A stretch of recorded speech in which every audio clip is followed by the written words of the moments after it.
अस्सलाम वालेकुम स्टूडेंट्स। आज हम अपना बिजनेस इंटेलिजेंस ट्रैक का 9th लेक्चर स्टार्ट करते हैं। तो आज हम डिफरेंट किस्म के आउटर जॉइंट्स पढ़ेंगे। चलो स्टार्ट करते हैं। तो सबसे पहले है आउटर जॉइन। तीन किस्म के होते हैं। जो पहला है वो है इसको मैं ज़रा इसका जूम करवा दूँ 1 2 3 पहला है वो है लेफ्ट आउटर जॉइन। ठीक है। जो दूसरा है वो है राइट आउटर जॉइन। और इसके बाद जो तीसरा है वो है फुल आउटर जॉइन। ठीक है। फिर इसके बाद हम देखेंगे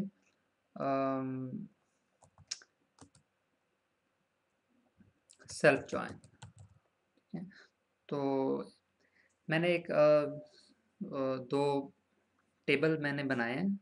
स्मॉल टेबल हैं ताकि अंडरस्टैंडिंग में आसानी हो। ठीक है।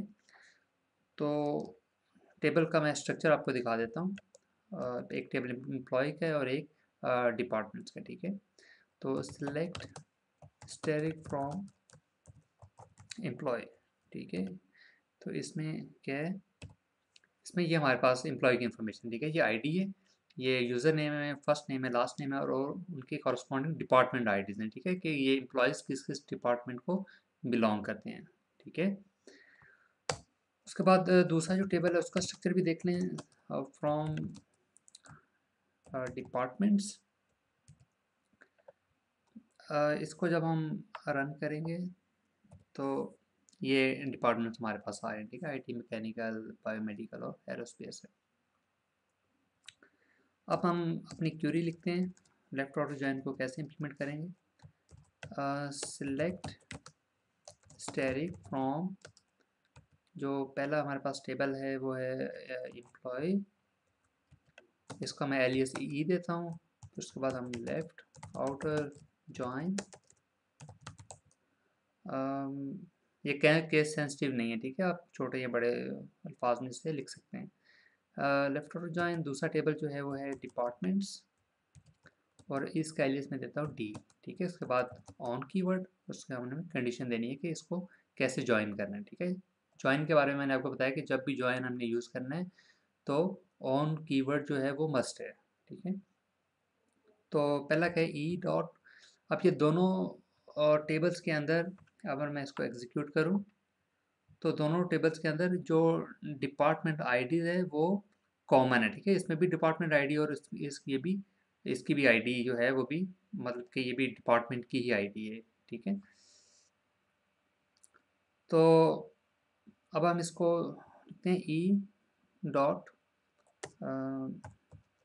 Depart ID is equal to D dot ID. ठीक है।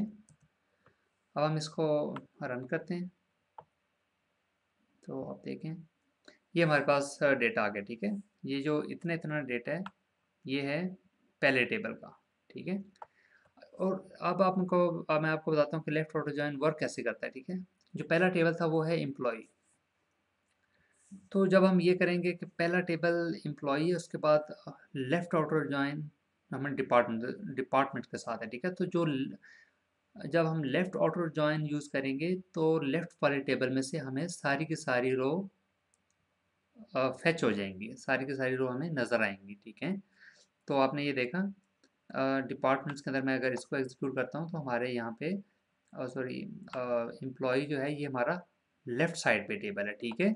ये हमारा देखो, ये पहला एम्प्लॉय है मैंने लिखा है, फिर उसके बाद डिपार्टमेंट लिखा है। तो एम्प्लॉय हमारा लेफ्ट टेबल है, तो लेफ्ट में से सारी की सारी रोज हमें नज़र आनी चाहिए। ठीक है। तो इसमें रोज हैं 8। ठीक है। 8 रोज हैं इसके अंदर और एक वैल्यू नल है। ठीक है। तो जो राइट वाला टेबल है उसमें से हमें सिर्फ वो वाली रोज नज़र आनी चाहिए जो सिर्फ मैच हों। ठीक है। जो मैच नहीं होंगी वो हमें नज़र नहीं आनी चाहिए। ठीक है। तो क्या होगा जब हम इसको एग्जीक्यूट करेंगे, अब आपको यहाँ पे नज़र आ रहा होगा कि इसमें डिपार्टमेंट आई यहाँ पे नल है और नल जो है वो इस टेबल में नहीं है। ठीक है। तो हमें यहाँ से कोई रिकॉर्ड नज़र नहीं आना चाहिए। ठीक है। तो इसको हम एग्जीक्यूट करते हैं तो ये हमने देखा कि 8 की 8 रोज़ हमें नज़र आई हैं। यहाँ तक ये था पहला टेबल हमारा, ठीक है? पहले टेबल की रोज़ थी, क्योंकि स्टैटिक मैंने लिखा है, तो स्टैटिक का मतलब है कि दोनों टेबल में से हमें रिकॉर्ड आएँगे, ठीक है? अभी हमारा ये वाला राइट साइड वाला टेबल है, ठीक है? राइट साइड में यहाँ तक क्या हुआ कि जितनी आईडीज़, ये देखिए, ये राइट साइड की आईडी है, ये लेफ्ट साइड की आईडी है। तो जितनी देर तक ये मैच होती गई, हमें सब कुछ राइट साइड वाले टेबल में से भी नज़र आता रहा, क्योंकि राइट साइड वाले टेबल में से हमें सिर्फ वो वाली रोज़ नज़र आएंगी जो लेफ्ट साइड वाले टेबल के साथ मैच करती होंगी, ठीक है? तो यहाँ पे हमने देखा कि यहाँ पे, क्योंकि ये आईडी जो डिपार्टमेंट आई की नल आईडी है, ये जो एम्प्लॉय टेबल के अंदर जो हमें जो डिपार्टमेंट आईडी जो हमारे पास नल है, वो मैच नहीं करती डिपार्टमेंट वाले टेबल में जो आईडीज़ हैं, क्योंकि डिपार्टमेंट वाले टेबल में कोई भी चीज़ नल नहीं है। तो इसलिए हमें यहाँ पे नल नज़र आएगा, ठीक है?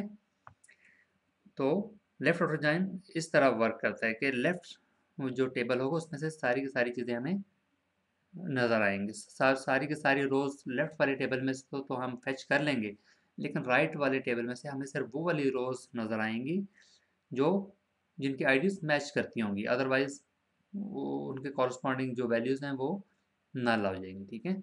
ये हमारे पास था लेफ़्ट ऑटो जॉइन, ठीक है? इसी तरह जो राइट ऑटो जॉइन है वो भी बिल्कुल इसी तरह इसके उल्टा है वो वाला, ठीक है? तो इसको हम कैसे करेंगे, मैं लिखता हूँ राइट आउटर जॉइन, ठीक है? तो इसको मैं कॉपी करता हूँ और नीचे इसको पेस्ट कर देता हूँ, ठीक है? अच्छा, आपने सिर्फ ये करना है, सिर्फ राइट करना है, ठीक है? राइट आउटर जॉइन, ठीक है? अब यहाँ पे देखें, राइट साइड पे टेबल कौन सा है? राइट साइड पे डिपार्टमेंट है और लेफ्ट साइड पे एम्प्लॉई है, ठीक है? अब हमने जब राइट आउटर जॉइन करेंगे तो इसका मतलब है कि सब की सब जो रोज़ राइट वाले टेबल में वो तो हमें नज़र आएँ, लेकिन लेफ़्ट वाले टेबल में से सिर्फ वो वाली रोज़ नज़र आएँगी जो जिनकी आईडीज़ मैच करती होंगी, ठीक है? तो इसको हम एग्ज़ीक्यूट करते हैं। तो ये देखें, यहाँ तक, क्योंकि डिपार्टमेंट्स के अंदर, मैं डिपार्टमेंट का टेबल आपको दोबारा एग्ज़ीक्यूट करके दिखाता हूँ। इसमें से हमें हमारे पास 6 रोज़ हैं, ठीक है? तो 6 की 6 तो मस्ट आनी चाहिए, ठीक है? तो क्या हुआ, इसको मैंने एग्ज़ीक्यूट किया, तो ये देखें, 6 की जो पहली 6 थी वो हमें नज़र आ रही है उनकी, और उनकी आईडीज़ भी एक दूसरे के साथ मैच कर रही हैं, ठीक है? अब उसके बाद हमारे पास क्योंकि जो एम्प्लॉय का टेबल था उसके अंदर आईडी सिर्फ मैक्स 3 तक थी आईडीज़, ठीक है? अगर मैं डिपार्टमेंट्स का रन करूँ, सॉरी, एम्प्लॉय का अगर टेबल मैं एग्जीक्यूट करता हूँ, तो उसके अंदर जो आईडीज़ हैं वो हमारे पास 1, 2 और 3 है। इससे ज़्यादा हमारे पास आईडी की रेंज नहीं है। लेकिन जो डिपार्टमेंट है इसकी, इसमें अगर हम इसको एग्जीक्यूट करते हैं तो इसमें 3 से बढ़ के 4, 5 और 6 भी है, ठीक है? जब मैं इसको एग्जीक्यूट करूँगा राइट ऑटो जॉइन के साथ, तो क्या हुआ कि यहाँ तक मुझे सारी चीज़ें नज़र आई हैं, ठीक है? ये एम्प्लॉई का टेबल है, और ये वाला जो है ये हमारा डिपार्टमेंट की चीज़ें यहाँ तक हमें नज़र आ गई, ठीक है? उसके बाद ये जो 4, 5, 6 था, अब ये चीज़ें मैच नहीं हो रही, ठीक है? लेकिन हमें तो ये, क्योंकि मैंने आपको बताया कि राइट वाले टेबल में सारी का सारा डेटा हमें नज़र आएगा। अब इसके कॉरस्पॉन्डिंग जो बाकी रोज़ हैं वो हमें उनमें, क्योंकि ये चीज़ें मैच नहीं कर रही एम्प्लॉय के टेबल के साथ, इसकी आईडीज़ मैच नहीं कर रही, तो वो सब जगह पे नल नल हमें नज़र आएगा, ठीक है? आई होप आपको इस चीज़ की समझ आ गई है कि राइट आउटर जॉइन में हमें राइट वाले टेबल में सारी की सारी रोज़ नज़र आएंगी, लेकिन जो लेफ़्ट साइड पे जो टेबल होगा उसमें सिर्फ वो वाली रोज़ नज़र आएंगी जो मैच करती होंगी, अदरवाइज़ बाकी सारी रोज़ नल हो जाएंगी, ठीक है? ये था हमारे पास राइट आउटर जॉइन, ठीक है? इसके बाद हम फुल आउटर जॉइन था एक हमारे पास, वो देखते हैं। फुल आउटर जॉइन, इसमें क्या है, मैं इसको करके इसको मैं ज़रा कॉपी पेस्ट कर देता हूँ। यहाँ पे हम लिखेंगे फुल आउटर जॉइन, ठीक है। अब देखें इसमें क्या होता है, इसको मैं एग्जीक्यूट करता हूँ तो इसमें हमारे पास सारी की सारी पॉसिबल जो वैल्यूज़ हैं वो आ गई हैं। आप दूसरे सेंस में आप इस तरह कह रहे हैं, जो फुल आउटर जॉइन होता है वो कम्बिनेशन होता है लेफ्ट आउटर जॉइन और राइट आउटर जॉइन का, ठीक है। तो इसमें आप देख रहे हैं जो जो चीज़ें मैच हो रही हैं हमें वो भी नज़र आ रही हैं, और जो मैच नहीं हो रही वो भी हमें नज़र आती जा रही हैं, ठीक है। ये एट्थ, ये देखें पहले 7 तक था, पहले 7 तक तो चलो ये चीज़ें मैच हो रही तो हमें चीज़ें नज़र आ रही हैं सारी की सारी, ठीक है। उसके बाद देखें जो एट्थ रोज़ है वो यहाँ पे मैच नहीं हो रही, ठीक है। तो वहाँ पे नल आ गया, मतलब ये जो डिपार्टमेंट था इसके कॉरस्पॉन्डिंग ये चीज़ मैच नहीं हो रही, तो हमें ये वाली रो भी सारी की सारी मिल गई। फिर उसके बाद ये जो राइट टेबल की इंफॉर्मेशन थी ये उसके साथ मैच नहीं हो रही, लेकिन हमें सारी की सारी इंफॉर्मेशन मिल गई है, ठीक है। तो इसके जब हम फुल आउटर जॉइन यूज़ करते हैं तो इसमें हमें लेफ्ट आउटर जॉइन की भी सारी चीज़ें मिल जाती हैं और राइट आउटर जॉइन की भी सारी की सारी चीज़ें हमें मिल जाती हैं, ठीक है। तो ये इस तरह ये फुल ऑटो जॉइन वर्क करता है, ठीक है। कम्बिनेशन है ये लेफ्ट ऑटो जॉइन और राइट ऑटो जॉइन का, ठीक है। कि इसमें कोई रो मिस नहीं होगी, सारी की सारी रोज हमें मिलेंगी। लाइक अभी इसमें आप देख रहे हैं कि ये 7 तक हमें सारी की सारा जो जो डेटा वो मैच कर रहा है और हमें नज़र भी आ रहा है, ठीक है। एट्थ रो है जो एम्प्लॉय टेबल की वो यहाँ पे मैच नहीं कर रही, तो वहाँ पे तो ना लगे, लेकिन ये रो मिस नहीं हुई। इसी तरह जो डिपार्टमेंट टेबल के अंदर जो लास्ट वाली 3 एंट्रीज हैं उनकी भी वैल्यूज़ हमें नज़र आ रही हैं, लेकिन उनके कॉरस्पॉन्डिंग बाकी चीज़ें नल हैं, ठीक है। तो ये फुल ऑर्डर ज्वाइन ऐसे इसका वर्किंग आई होप आपको समझ आई होगी इस चीज़ की। इसके बाद हम देखते हैं सेल्फ ऑर्डर सेल्फ ज्वाइन, ठीक है। सेल्फ सेल्फ ज्वाइन, अच्छा। तो इसको हम इसका तरीक़ेकार क्या होता है,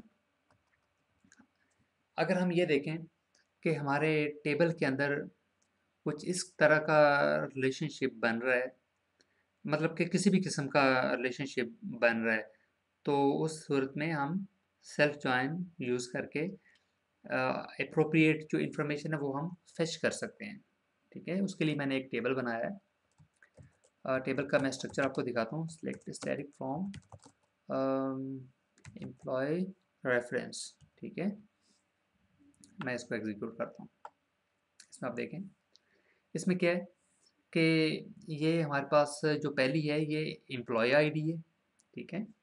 ये एम्प्लॉय आईडी है, ये हमारे पास नेम है, एम्प्लॉय नेम है, और ये हमारे पास उन एम्प्लॉयज़ के मैनेजर्स की आईडी है, ठीक है।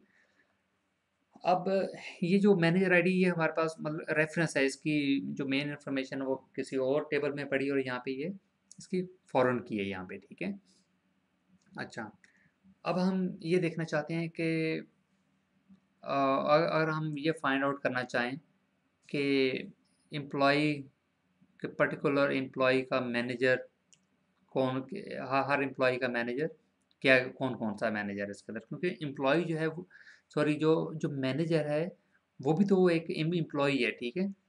तो सारी की सारी इंफॉर्मेशन हमारी इस कॉलम में पड़ी हुई है, ठीक है।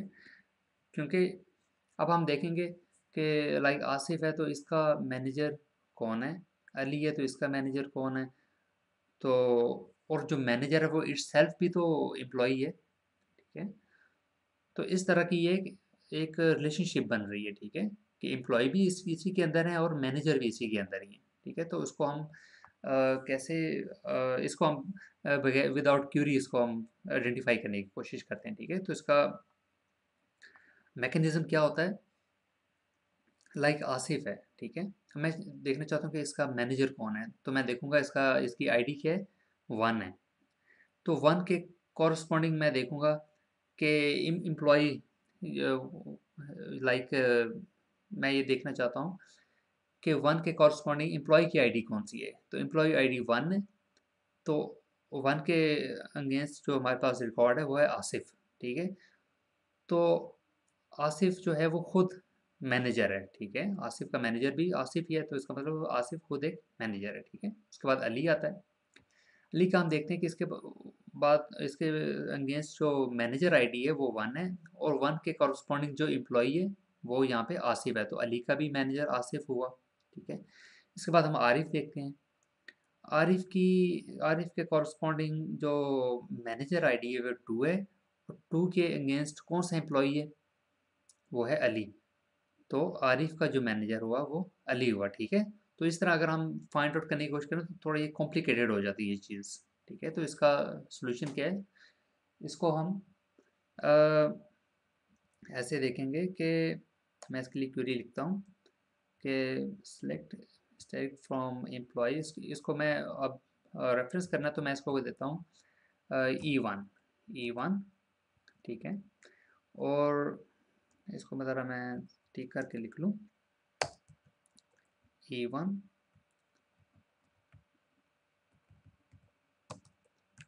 Inner join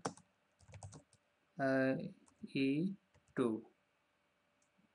inner join again दूसरा जो टेबल है हमारे पास एम्प्लॉय रेफरेंस, इसका एलियस मैंने लिखा है E2, ठीक है।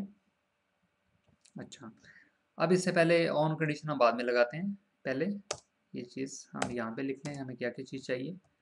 पहले हमें चाहिए E1 dot employ name as manager, ठीक है। दूसरे पे हम लिखते हैं E2 dot employ name as employ, ठीक है। और यहाँ पे हम जो हमारी ऑन कंडीशन है इसमें हम क्या करेंगे, ऑन E1 डॉट, यहाँ पे हम इसको लिखेंगे ID is equal to E2 dot manager ID, ठीक है। ये हमारा सेल्फ जॉइन लग गया, ठीक है। क्या हमने सेम टेबल के ही दो एलियस ले लिए, ठीक है। अब मैं इसको रन करके अपनी डिज़ायर आउटपुट देखने की कोशिश करता हूँ, ठीक है। तो ये देखें, मैं साथ में जो टेबल है ये भी मैं एक लिख लेता हूँ ताकि आपको वहाँ से भी स्ट्रक्चर भी आपके सामने हो। सेट सारी फॉर्म एम्प्लॉय रेफरेंस, ठीक है। हमारे हमारे पास ये दोनों, हम दोनों को एग्जीक्यूट करते हैं, ठीक है। अच्छा, ये मैंने एग्जीक्यूट किया। अब आप देखें यहाँ पे, ये देखें, अब देखें जो आसिफ है, आसिफ का जो मैनेजर आईडी है 1 है, और 1 के कॉरस्पॉन्डिंग जो आईडी है वो 1 है, और 1 के अगेंस्ट जो नेम है वो है आसिफ। तो आसिफ का जो मैनेजर है वो भी आसिफ है, ठीक है। उसके बाद हम देखते हैं अ, अली देखते हैं, ठीक है। तो अली के कॉरस्पॉन्डिंग आईडी मैनेजर आईडी 1 है, और